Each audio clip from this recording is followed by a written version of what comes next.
अगर आप देवी के संपर्क में हैं, उसके बाद ऊर्जाओं का नेगेटिव प्रभाव आप पर नहीं होगा। ऐसी चीजों का उस इंसान पर कोई प्रभाव नहीं पड़ता जो सच में ध्यानशील है। जितने आप मानसिक और भावनात्मक रूप से विचलित और अस्थिर होंगे, उतनी ही आसानी से आप इन शक्तियों से प्रभावित होंगे।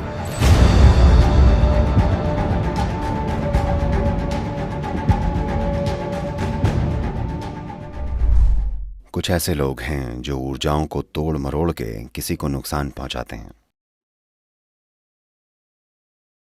वो इस तरह किसी की मौत का कारण भी बन सकते हैं। भारत के कुछ हिस्सों में ये काफी प्रचलित है।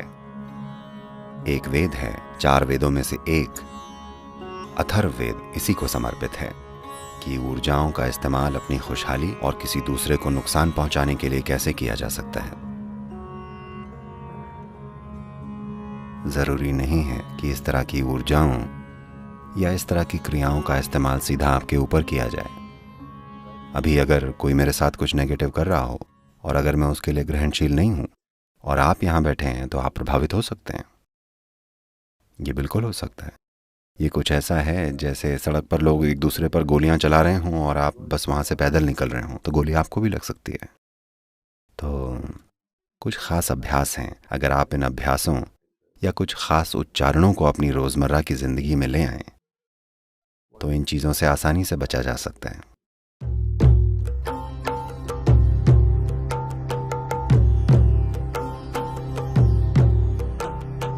रुद्राक्ष का जो बीज होता है, उसका पेड़ मुख्य तौर से खास ऊंचाई पर होता है, लगभग 6500 से 12000 फीट के बीच। रुद्राक्ष का पेड़ इस ऊंचाई पर हिमालय क्षेत्र में उगता है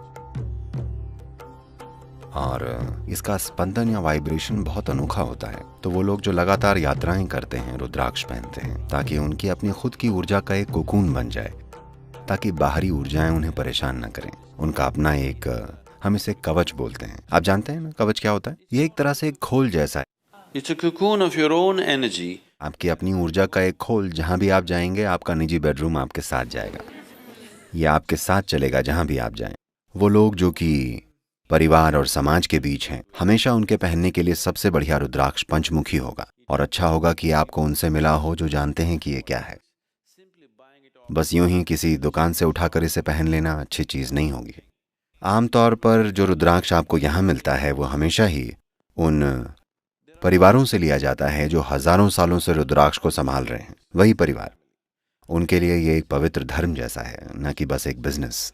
एक और बीज होता है जिसे भद्राक्ष बोलते हैं। वो भारत के उत्तरी मैदानों में खूब पाया जाता है। ये असल में एक जहरीला बीज है जो बिल्कुल ऐसा ही दिखता है।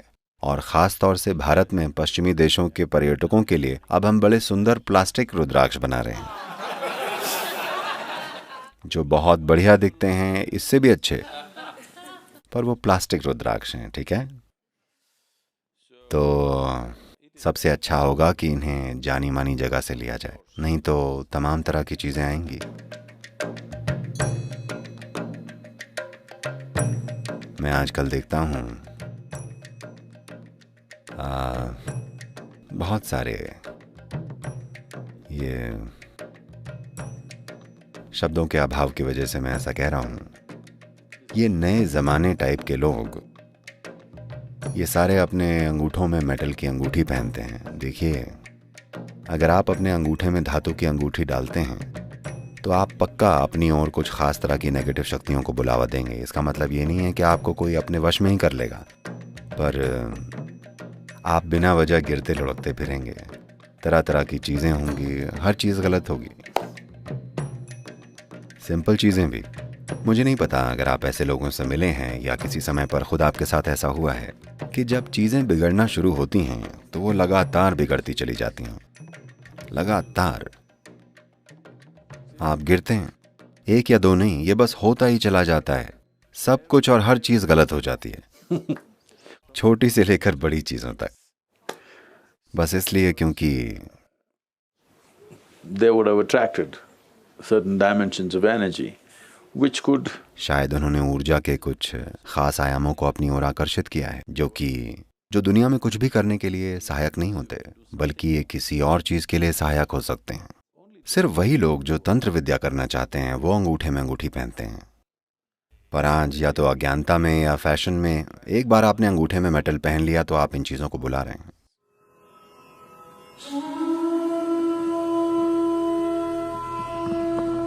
ऐसे सैकड़ों लोग हैं जिन्हें लगता है वो किसी के वश में हैं और ये सब। हम उनसे बस इतना कहते हैं, आप बस यहाँ आकर ध्यानलिंग क्षेत्र में बैठिए, क्योंकि ध्यानलिंग में तंत्र के ऐसे आयाम हैं जो इन सब चीज़ों को काट डालते हैं। वो यहाँ से पूरी तरह मुक्त होकर जाते हैं, क्योंकि ध्यानलिंग क्षेत्र में तांत्रिक आयामों का समाधान हो जाता है। बस एक पूर्णिमा या अमावस्या के दिन जब आप इन चीज़ों को लेकर ज़्यादा ग्रहणशील होते हैं, बस एक दिन बस वहाँ बैठ कर जाइए।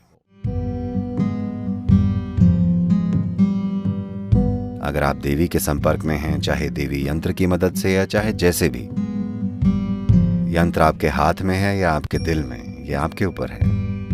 पर एक बार जब आप उस ऊर्जा के खोल में हैं, जिसे हम देवी या भैरवी कह रहे हैं, उसके बाद ऊर्जाएं आपके लिए नकारात्मक हो जाएं, ऐसा नहीं हो सकता। तो अगर आप बस इतना सुनिश्चित कर लें कि आप सही किस्म का खाना खा रहे हैं, अपने सिस्टम को ठीक से रख रहे हैं, तो ये संभावना कि आप में कुछ गड़बड़ी हो जाए जिसका कारण कोई दूसरी ऊर्जा या ऐसा कुछ है, ऐसा होना आपकी जिंदगी से कोसों दूर की बात है। उनसे देवी निपट लेंगी।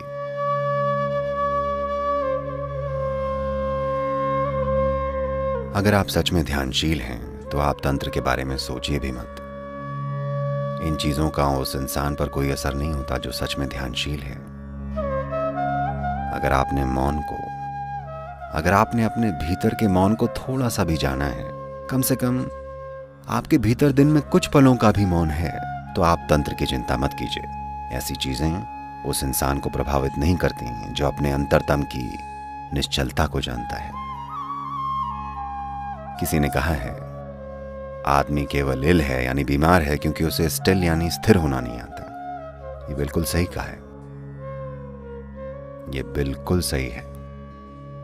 सारी बीमारियां इसलिए हुई हैं क्योंकि उन्हें स्थिर रहना नहीं आता, खासकर वो वाली जो आपके मन को प्रभावित करती हैं और वो जो दूसरे प्रभावों के कारण होती हैं। ये चीजें इसलिए संभव हो पाती हैं क्योंकि कोई स्थिरता नहीं है। तो अभी इस समय आप ध्यान की प्रक्रिया से अपने जीवन में वो निश्चलता लेकर आ रहे हैं। अगर आप स्टिल हैं तो आप इल नहीं होंगे।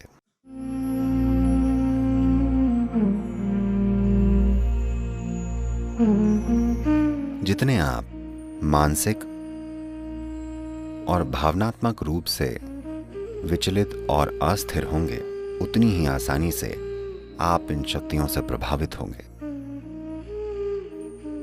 अगर आपके अंदर एक तरह का फोकस और संकल्प है तो आप देखेंगे कि ये चीजें बस ये सड़क पर एक छोटे से उभार की तरह होंगी, दुर्घटना नहीं होगी।